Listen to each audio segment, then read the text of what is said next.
"Sir, you need to move that barrier right now." The first thing I noticed wasn't the cop's voice. It was the sound of gravel crunching under his boots, slow and deliberate, like he already thought he knew how this was going to end. Then came the flashing red and blue lights bouncing off my garage door, painting my father's old workbench in colors it had never seen before. And behind him, standing with her arms crossed like she owned the entire street, was Linda Whitmore, HOA president, already talking before anyone even asked her a question. "He's blocking emergency access," she snapped, loud enough for half the neighborhood to hear. "This is a safety hazard. I told him he can't do this." I didn't say anything. Not yet. I just stood there at the edge of my driveway, the cool metal of the removable bollard still under my hand, feeling the faint vibration from when I'd locked it into place 20 minutes earlier. The air smelled like fresh-cut grass and hot asphalt, that late afternoon heat still rising off the pavement even though the sun was starting to dip. Funny thing is, this driveway wasn't just some strip of concrete to me. My dad poured it himself back in '98. I remember standing right over there, maybe 10 years old, watching him smooth the surface with a long-handled float, sweat running down his neck, telling me, "This right here, son, this is ours. Nobody gets to tell you what to do with what's yours." That sentence had been sitting in the back of my mind all day. Because for the past 3 weeks, Linda had been acting like this wasn't mine, like it was some kind of community shortcut. First it was people walking through, then bikes, then cars cutting across the edge like it saved them 5 whole seconds getting out of the neighborhood. I tried to ignore it. I really did. I even told myself it wasn't worth the headache. But then the email started. Community access expectations. That's what she called it. No legal wording. No documentation. Just expectation. Like if she said it enough times, it would magically become true. The officer shifted his weight in front of me, glancing back at Linda, then at the steel post anchored into my driveway. "We got a call about obstruction," he said, calmer now. "Mind explaining what's going on?" I could feel every set of eyes from the neighboring houses watching from behind curtains, garage doors half open, people pretending not to stare. Linda stepped forward before I could answer. "He installed this without HOA approval," she said, pointing like she was presenting evidence in court. "Residents use this path all the time. He can't just block it off like this." There it was. That word again. Use. Like using something long enough somehow makes it yours. I finally looked at the officer, then down at the line where my driveway met the street, that clean edge my dad had measured twice before pouring. My pulse was steady. No anger. No rush. Just clarity. Because what Linda didn't realize, what she couldn't realize in that moment, standing there so confident with her phone still in her hand from dialing 911, was that she hadn't just called the police on me. She had just invited them onto a situation where the truth was about to matter more than her voice. And I already had everything I needed sitting inside that house, waiting. I could feel the officer waiting for me to say something, that quiet pause stretching just long enough to make it uncomfortable. But I have learned something over the years, especially from watching my dad handle contractors and neighbors, and anyone who tried to push past a line that mattered. The first person to rush their words usually loses control of the situation. So I let the silence sit there for a second longer while Linda kept filling it with her voice. "This has been a shared access point for years," she said, waving her hand toward the driveway like she was presenting a public park. "People rely on this. You cannot just decide to shut it down overnight." And I almost smiled at that word rely, because nobody relied on this driveway except people looking for a shortcut. But I kept my face neutral and finally said, "Officer, this is my property." Simple, calm, no edge in my voice, just a statement. The kind that does not need decoration. He nodded slowly like he had heard that line before in a dozen different disputes and said, "Do you have anything that shows that?" And that was the moment I had been waiting for. Not dramatic, not loud, just inevitable. I turned and walked toward my front door, the faint creak of the porch step under my weight sounding louder than usual with everyone watching. I could feel Linda's eyes on my back, probably expecting me to come out empty-handed or defensive or unsure. But inside the house it was cooler, quieter, the smell of old wood and coffee lingering in the air, and right by the entry table. Where I had left it that morning was the folder, thick, slightly worn at the edges, the one my dad kept all these years. I picked it up, and for a second my thumb ran along the corner where his handwriting still marked the tab. Property survey. Neat block letters, steady, the kind of writing that did not leave room for doubt. I stepped back outside, and the late afternoon heat hit me again, carrying that faint scent of cut grass and distant car exhaust, and I walked straight back to the officer, holding the folder out. "This includes the survey and the deed," I said, opening it just enough for him to see the stamped documents. He took it, flipping through the pages carefully, not rushed, not dismissive, just doing his job, and I watched his eyes move across the lines, the small shift in his posture as the information settled in, while behind him Linda let out a short laugh that sounded more forced than confident. "Those old documents do not reflect current community use," she said, quickly, stepping closer. "The HOA has established expectations for shared access. This has been communicated multiple times." And there it was again, expectation, not law, not easement, not agreement. Just expectation dressed up to sound official. The officer did not respond to her right away. He kept reading, flipping to the survey map, tracing the boundary line with his finger, and I could almost see the moment it clicked. The line was clear, clean, no ambiguity. The driveway sat entirely within my property boundary, no easement, no shared access notation, nothing that gave anyone else the right to step foot on it without permission. He looked up at me, then back at Linda, and his tone shifted. Just slightly, still calm, but more certain now. "Ma'am, based on this documentation, this appears to be private property." And the way he said appears told me he was being professional, leaving room for process, but the direction was already set.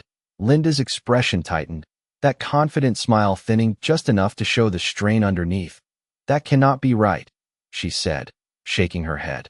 "People have been using it for years." And I finally spoke again, still steady, still quiet.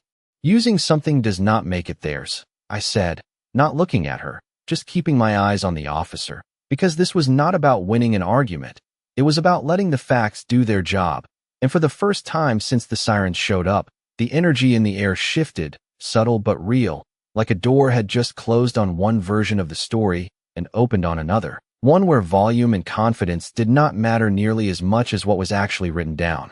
The officer handed the folder back to me, slower this time, like the weight of it had changed even though it was the same stack of paper, and I could see it in his eyes, that shift from uncertainty to quiet confirmation, not dramatic, not loud, just the kind of realization that settles in when facts line up clean.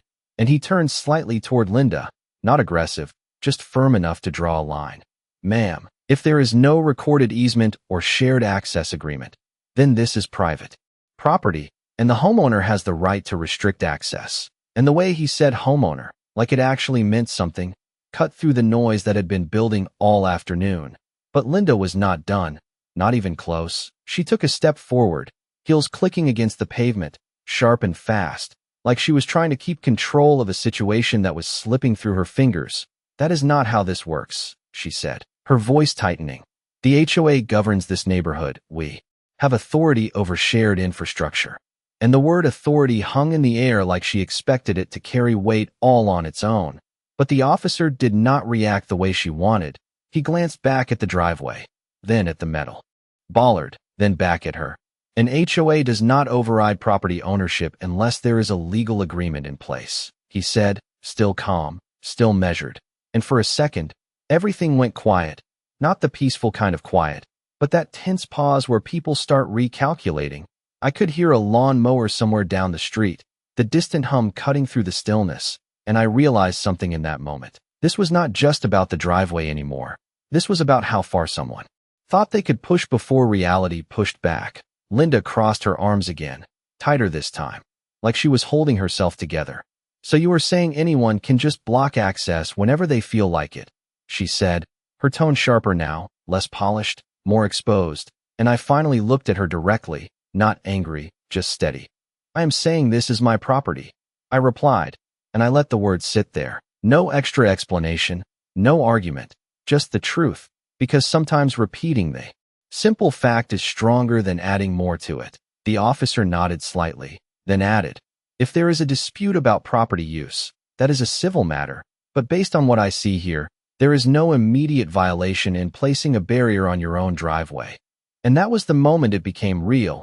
not just for me, but for everyone watching. The story Linda had built, the one where she controlled the narrative, where calling 911 automatically made her right, it started to fall apart piece by piece, and you could see it in the way she shifted her weight, in the way her eyes moved from the officer to me and back again, looking for something to grab onto. "This is not over," she said under her breath, quieter now, almost like she was talking more to herself than to anyone else. And I believed her, because people like Linda do not just stop when they hit resistance. They regroup, they reframe, they try again from a different angle. But something had changed, something important. The line had been drawn clearly, not by me raising my voice or pushing back harder, but by letting the right moment arrive and having the proof ready when it did. The officer gave a small nod, the kind that signals closure without making a scene. "You are within your rights here," he said to me. And then he turned to Linda. "I would advise resolving any further concerns through proper legal channels." And that phrase, proper legal channels, landed heavier than anything else said so far, because it meant structure, process, rules that could not be bent by confidence or volume. And as he stepped back toward his patrol car, the flashing lights still casting red and blue across the driveway, I felt the tension ease just a little, not gone, but lighter, like the air had shifted direction. And I looked down at the metal post anchored into the concrete my dad poured years ago, solid, unmoved, exactly where it was supposed to be. And for the first time since this whole thing started, I knew this was not about defending something anymore. It was about holding a boundary that had always been there, just waiting for someone to respect it. The patrol car pulled away slow, tires rolling over the same stretch of pavement Linda had just tried to claim as community space. And the moment those flashing lights disappeared around the corner, the neighborhood went back to that familiar suburban quiet. But it was not the same quiet as before. This one felt heavier, like everyone had just watched something shift and was not quite sure what to do with it. I could hear a garage door closing 2 houses down, someone starting their engine. Life picking back up like nothing had happened, but right there at the edge of my driveway. Nothing felt normal anymore. Linda had not moved. She was still standing a few feet away, arms crossed, posture tight, staring at that metal post like it had personally offended her. And for a few seconds neither of us said anything, just the faint buzz of cicadas starting up in the trees as the evening settled in. Then she let out a short breath, not quite a sigh, more like frustration leaking out. "You really want to make this difficult for everyone," she said, quieter now, but sharper in tone. Like she had shifted from public performance to something more personal. I leaned one hand lightly on the top of the bollard, feeling the cool metal under my palm, grounded, steady. "It is not about making anything difficult," I replied, keeping my voice even. "It is about knowing where the line is." She shook her head immediately, a quick, dismissive motion. "That is not how communities work," she said. "People have to cooperate. You cannot just shut things down because you feel like it." And there it was again, that framing, like this was a mood, a whim, something temporary, not a boundary that had always existed. I let a second pass before answering, just enough time to make sure what I said landed the way it needed to. "Cooperation does not mean giving up what is yours," I said, and I watched her expression shift, just slightly, not agreement, not even acceptance, but something closer to recognition. Like she was hearing a version of the truth she had not accounted for. But she recovered quickly. "People like her always do. The board is not going to ignore this," she said, straightening her posture, slipping back into that official tone. "We will review this and take appropriate action." And I nodded once, not defensive, not confrontational, just acknowledging what she said without giving it weight. "You should," I replied, because that was the difference now. This was no longer about hallway conversations or vague emails. If it moved forward, it would have to move through actual channels, actual documentation, the kind that does not bend just because someone speaks louder. She looked at me for another second, like she was trying to decide if pushing further right now would get her anything. Then she turned, heels clicking against the pavement again, but slower this time, less sharp, and walked back toward her house without another word. And as she disappeared down the street, I stayed where I was, the evening air cooling just enough to take the edge off the day, the smell of someone grilling drifting faintly from across the block. Normal life settling back and around something that had just been anything but normal. I looked down at the driveway, That clean stretch of concrete leading up to my garage, the same one I had run my bike up and down as a kid, the same one my dad stood on with a measuring tape and a level, making sure everything was exact, and I realized something I had not fully put into words before. Boundaries do not show up when you draw them. They show up when someone tries to cross them. And what matters is not how loud you defend them. It is whether you understand them well enough to stand there and let them hold. I reached down and gave the bollard a small push, just to feel it, solid, unmoving, exactly how it should be. And for the first time since all of this started, I did not feel like I was reacting anymore. I felt like I was exactly where I was supposed to be, not fighting, not proving anything, just standing on what was already mine and letting that be enough. The next morning felt quieter, but not peaceful, more like the kind of quiet that comes after something has been stirred up and is still settling under the surface, and I noticed it the second I stepped outside with my coffee. The air cooler, a faint layer of dew still clinging to the grass. But the usual rhythm of the neighborhood felt slightly off, like people were watching without wanting to be seen.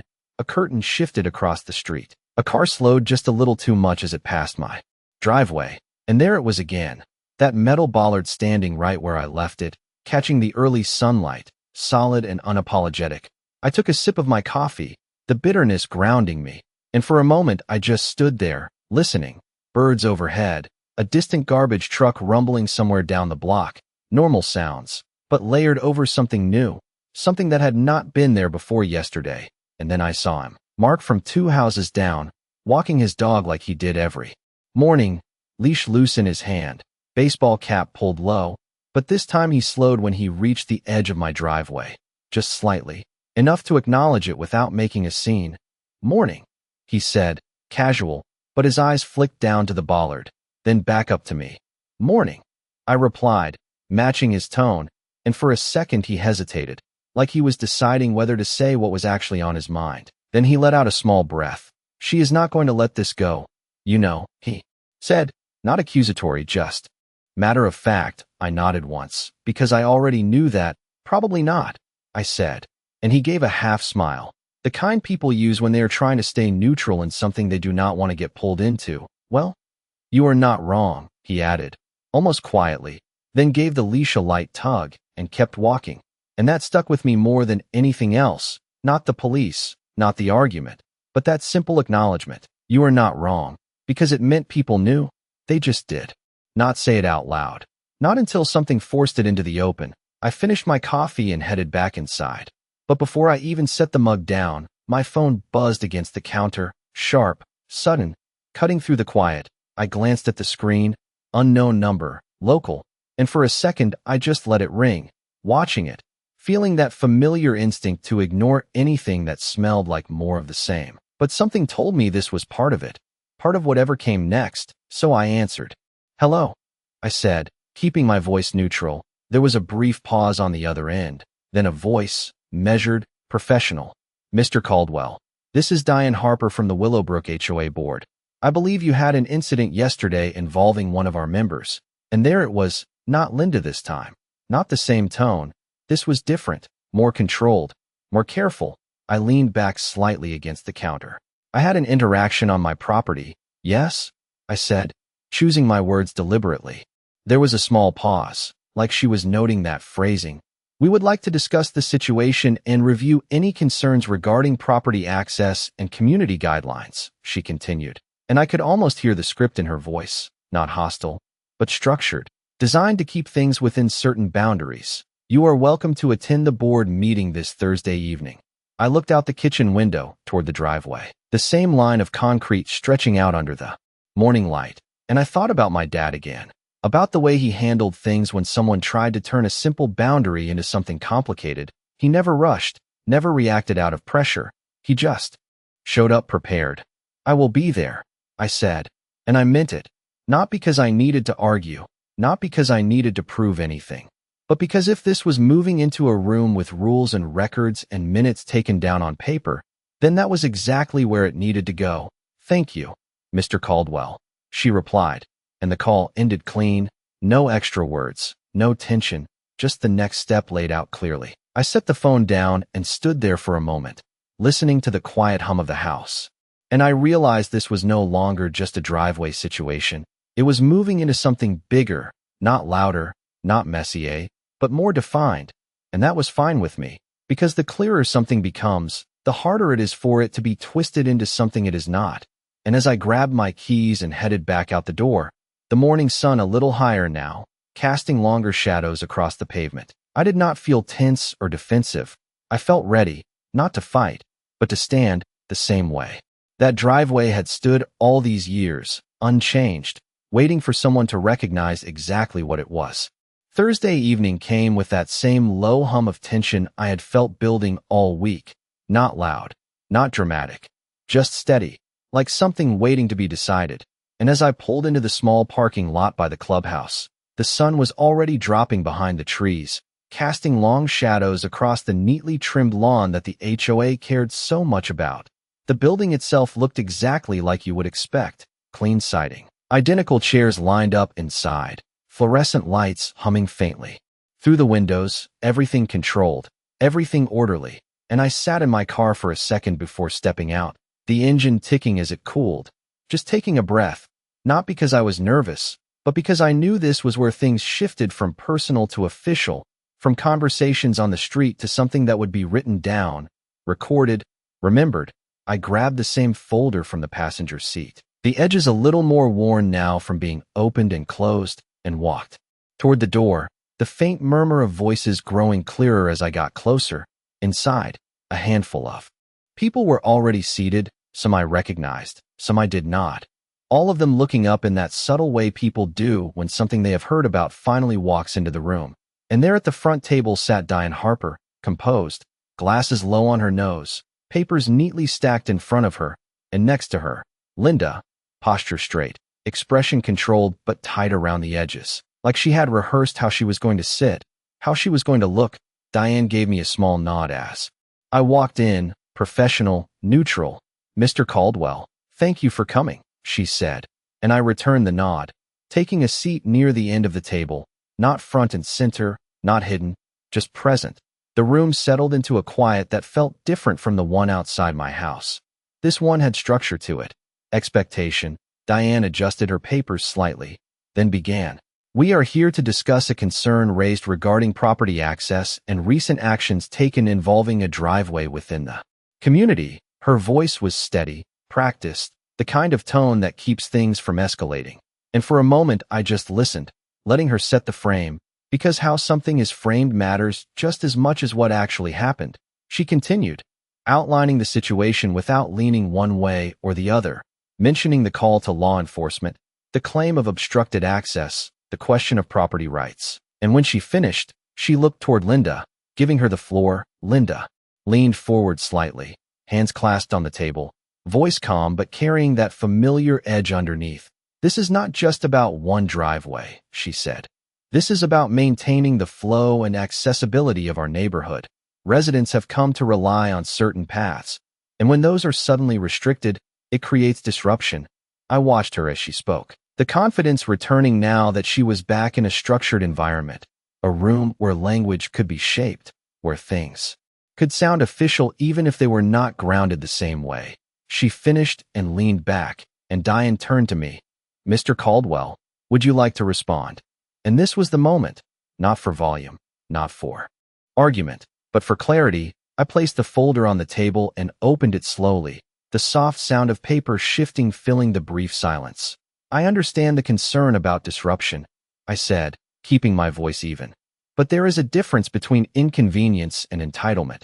I slid the survey map slightly forward, angled so Diane could see it clearly. "This driveway is entirely within my property boundaries. There is no recorded easement, no shared access agreement, nothing that grants public or community use." Diane leaned in slightly, eyes scanning the document, while I continued, not rushing, not stacking words, just letting each one land. "People have used it, yes, but use does not create ownership, and it does not override property rights." The room stayed quiet, no interruptions, no side comments, just that focused stillness when something is being considered seriously. Linda shifted in her seat, just enough to show she was not comfortable with where this was going. The HOA has a responsibility to maintain community standards, she said. But there was less certainty in it now, less edge, and I nodded once, acknowledging her point without conceding anything. And I respect that, I replied. But community standards do not replace legal boundaries. They exist alongside them. And that was it. No grand statement, no escalation. Just the line drawn clearly in a room where it could not be ignored or talked over. Diane sat back slightly, hands folding together. And for a moment she did not say anything, just looked at the documents, then at both of us, weighing it, not emotionally, not personally, but structurally, and I could feel it again, that same shift I had felt out on the driveway.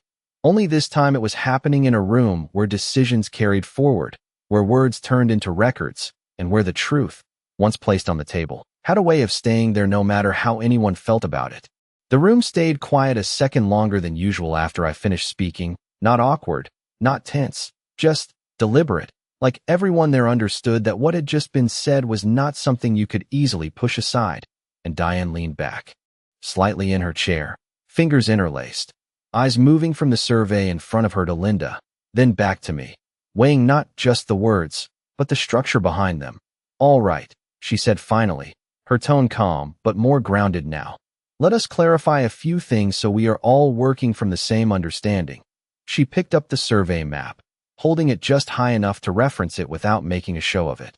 This document indicates that the driveway in question lies fully within Mr. Caldwell's property boundaries, and there is no recorded easement granting access rights to other residents. She paused briefly, letting that settle, not rushing past it, because once something is stated clearly in a room like that, it carries weight. Linda shifted again, leaning forward slightly. But that does not account for established community use, she said. And there was that word again, established. Like repetition could turn it into something legal, Diane nodded once, acknowledging the point without agreeing to it. Usage alone does not establish legal access, she replied, her voice steady, not dismissive, just factual. For shared access to be enforceable, it must be documented through proper channels, such as an easement or agreement recorded with the property. And there it was, laid out clean, not emotional, not personal, just the framework that everything else had to sit inside. I could feel the shift in the room again, subtle but real, like people adjusting their understanding in real time. Someone at the back cleared their throat quietly. Another leaned back in their chair, arms crossing in a way that felt less defensive and more reflective. Linda exhaled through her nose, a controlled breath. So what you are saying is the HOA has no authority here, she said. And there was a slight edge to it, not aggressive, but strained, like she was trying to hold on to something that was slipping. Diane met her gaze evenly. The HOA has authority over community standards and shared property as defined in the governing documents, she said, choosing each word carefully. But it does not extend to private property in the absence of a legal agreement. And that distinction landed hard, not loud, but final in a way that was difficult to argue with. I stayed still, hands resting lightly on the table, not needing to add anything. Because this was the part where the structure did the work. Not me, not Linda, just the reality of how things were set up. Diane placed the survey back on the table and continued. Based on the information presented, Mr. Caldwell is within his rights to restrict access to his driveway, she said, and there it was, not dramatic. Not delivered like a verdict in a courtroom, just stated, clean and clear, but it carried the same effect. Linda's posture tightened again, shoulders lifting slightly before settling.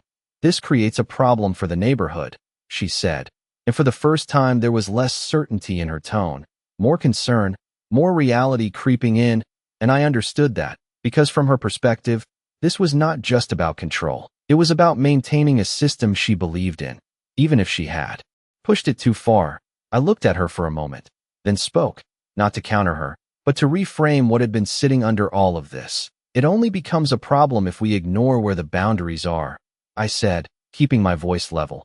I am not trying to disrupt anything. I am just not willing to give up something that is mine because it has been convenient for others. And the room stayed quiet again. But this time it felt different, less like tension, more like consideration. Diane nodded, slightly, almost to herself, then looked around the table. We will need to update our internal guidance to reflect this distinction clearly, she said, and communicate it to residents to avoid further confusion. And that was the real shift, not just a decision in the moment, but a change in how things would be understood moving forward, something written, something shared, something that could not be easily reinterpreted later. Linda leaned back slowly, the fight not gone, but redirected. Quieter, more contained, and for the first time since all of this started, I saw something different in her expression, not defeat, not even acceptance, but awareness, like she had just run into a boundary that would not move no matter how hard she pushed. And as the meeting continued, moving on to other agenda items, I sat there for a moment longer, listening to the low hum of voices shifting topics, the scratch of a pen on paper, the soft shuffle of documents, and I realized something simple but important. This had never been about winning. It had been about making something clear, and once something is clear in the right room, in the right way, it tends to stay that way, whether anyone likes it or not. The meeting wrapped up without any dramatic ending. No raised voices, no final declaration that echoed through the room. Just chairs sliding back against the floor, quiet conversations picking up in low tones, and papers being gathered like any other Thursday night. But the difference was in what had been settled, not how it sounded. And as I stood up and closed the folder in front of me, I could feel that shift again, not just in the room, but in the way people looked at me now, not curious, not cautious, just aware, like something that had been assumed for years had just been corrected in a way that stuck. Diane gave me a small nod as I passed her. "Thank you for bringing clear documentation," she said, simple, professional, but it carried meaning. I nodded back. "I appreciate you taking the time to review it properly," I replied, because that part mattered too. Process only works when people respect it. And as I stepped outside, the air had cooled down enough to carry that faint smell of damp grass and evening air. The parking lot quieter now. Only a few cars left, and I stood there for a second, looking up at the sky, the last bit of light fading behind the trees, letting everything settle, not replaying it, not analyzing it, just letting it land.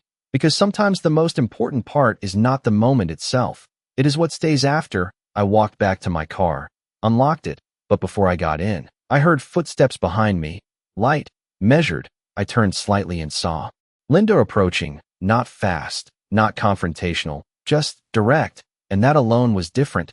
She stopped a few feet away, arms no longer crossed, posture less rigid, and for a moment she did not say anything, like she was deciding how to start. Then she let out a small breath. "I still think this could have been handled differently," she said, and there was less edge in it now, more of a statement than an accusation. I nodded once, not disagreeing, not agreeing, just acknowledging. "Maybe," I said, keeping my tone even. She looked at the ground briefly, then back up at me. "People got used to using that space," she added, and this time it did not sound like justification, it sounded like explanation, like she was trying to make sense of how things had reached this point. "I understand that," I replied, because I did. Habits form easily when no one challenges them. But getting used to something does not make it right. And she held my gaze for a second, longer than before, like she was actually hearing the words instead of preparing to push back against them. Then she nodded, small, almost reluctant, but real. "We will update the guidelines," she said, more to herself than to me.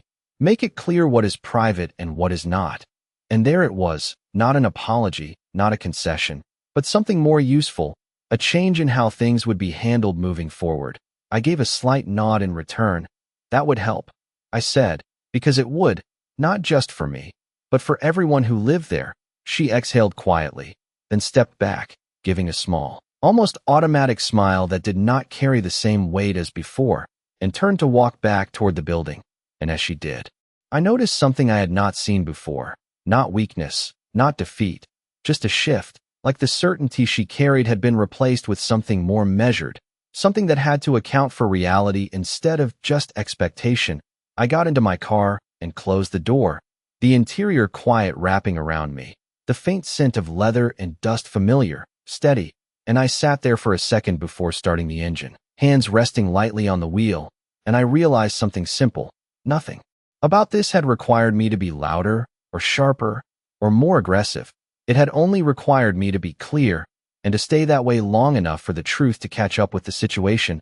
I started the car and pulled out of the lot, headlights cutting through the dim light. And as I drove back through the neighborhood, past the same houses, the same sidewalks, the same stretch of road that had felt different just a few days ago, everything looked the same, but it was not, because now there was a line that had been seen, understood, and more importantly, respected, and that changes things in a way you do not always notice right away, but you feel it, like the difference between walking through a space and knowing exactly where you stand in it. By the time I pulled into my driveway that night, the neighborhood had settled into that familiar rhythm again. Porch lights glowing soft against the dark, sprinklers ticking quietly in the distance. And for a moment, it almost felt like none of it had happened, like the past few days had just been noise that faded out as quickly as it came. But as my headlights swept across the concrete, catching the edge of that metal bollard standing exactly where it had been, I knew better, because some things do not leave visible marks. They just change how everything around them works. I stepped out of the car and closed the door gently, the sound echoing just a little in the quiet, and stood there for a second, looking at the driveway, the same stretch of ground my dad had built with his own hands, the same line that had always been there whether anyone paid attention to it or not. And I realized something that had not been clear before all this started. Ownership is not just about what is written on paper. It is about understanding it well enough to stand on it without needing to raise your voice. The next morning came easy, no tension, no second guessing, just routine. I grabbed my coffee and stepped outside. The air crisp, sunlight cutting clean across the pavement. And as I stood there, I noticed something small but important. People walked past on the sidewalk now, not across the driveway. Cars stayed on the road. No one cut through, no hesitation, no confusion, just a quiet adjustment, like the neighborhood had recalibrated itself overnight. And Mark came by again with his dog, same slow pace, same casual nod, but this time he did not glance at the bollard. He just looked at me and said, "Looks like things settled down." And I gave a small nod. "Yeah," I replied. "They did." And that was it. No need to explain, no need to revisit it. Because when something becomes clear enough, it stops being a topic and starts being understood. Later that afternoon, a notice went out from the HOA. Nothing dramatic. Just a simple email outlining property boundaries, clarifying that private driveways were not to be used as shared access points without formal agreements. The language was clean, direct, no ambiguity, and I read it once, then set my phone down, not surprised, just satisfied in a quiet way, not because something had been corrected publicly, but because it had been corrected properly, the right way, through the right channels, without turning it into something bigger than it needed to be. A couple days later, I saw Linda again, not in a meeting room, not across a line of tension, just walking down the street. And when she noticed me, she gave a small nod, not warm, not cold, just respectful. And I returned it the same way, because that was enough. That was all it needed to be. And as I went back inside, the house quiet around me, the faint smell of coffee still lingering in the air, I thought about everything that had happened. How quickly something simple can turn into something complicated when people stop paying attention to where things actually stand, and how just as quickly it can be brought back into focus when someone is willing to stay steady long enough for the truth to do its job. I did not win anything, not in the way people usually think about winning. I did not take something from someone else. I did not prove I was stronger or louder or more important. I just held my ground, quietly, consistently, until the line that had always been there became visible again. And that is the part people do not always talk about, the part where justice does not show up with noise or spectacle. It shows up in small adjustments, in clear documents, in conversations that stay grounded instead of escalating, and in the simple act of knowing what is yours and respecting what belongs to others. Because at the end of the day, that is what makes a community work, not control, not assumptions, but understanding, and the willingness to let boundaries exist without trying to turn them into something they are not.